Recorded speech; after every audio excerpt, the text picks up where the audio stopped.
The Eiffel Tower of Etosha, a have-to-go-to place, in Africa. A design response by Safari architect Neil Hayes-Hill, to a brief by Rob Moffat. This shows example number 4, a 60-meter tower height with accommodation at 30 meters, or at 10 stories in height. This allows the horizon visible height at accommodation level to be at a distance of about 35 kilometers, somewhat less than the briefed 50 kilometers. This is made up of the height of the hill at 100 meters above the plain, added to 10 stories to the accommodation level, being at a total of 130 meters height above the level of the plain, and the Etosha.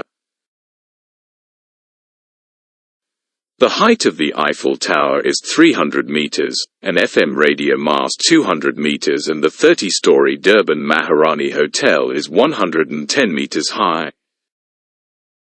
The road from the airport, an aviation rules check as to compliance with positions of high structures will need to be done. 30 meters of the sculptural tower is above the accommodation.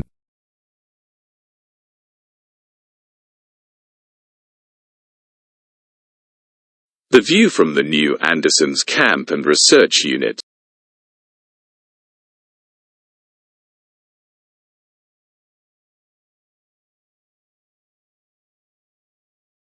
The approach view from the road from Margot House and the OTC tented camp, along the row of hills.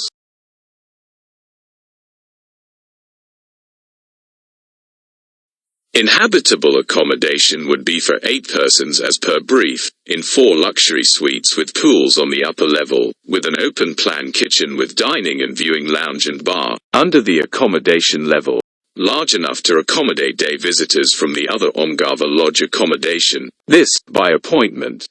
The elevators are proposed to be of glass, such that the upward journey has an entirely visual effect of rising above the ground. There would be housekeeping at the suite level and a back-of-house and ablution facilities at the dining viewing area.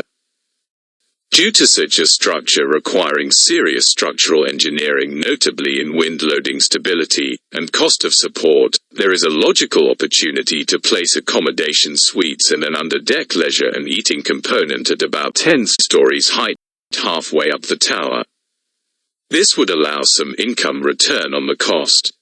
Such accommodation would be startling in nature, both in where it is in the sky but also from the outlook toward the distant white sands of the Etosha, 360-degree views of Namibia, and would be a have-to-go-to place. And for the residents and other Omgava guests for viewing unparalleled sunsets and dinner in the sky from the lower deck. Materials proposed are random corten panels in a steel fin structure secured with cable shrouds and needs serious structural engineering design study by a top design engineer. An independent solar farm proposed to provide electrical energy to the tower's spaces, suites, kitchen, air conditioning and elevators.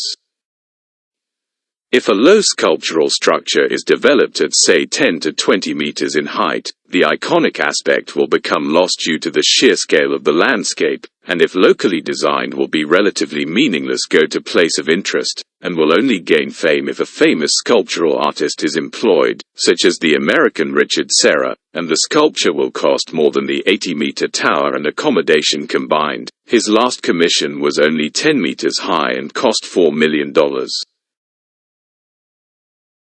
Ground-level lodge placed about a sculptural structure, in comparison, is a bit like eating leftover pizza and detracts from the have-to-see aspect, and loses meaning compared to a superb famous artist-designed standalone sculptural piece.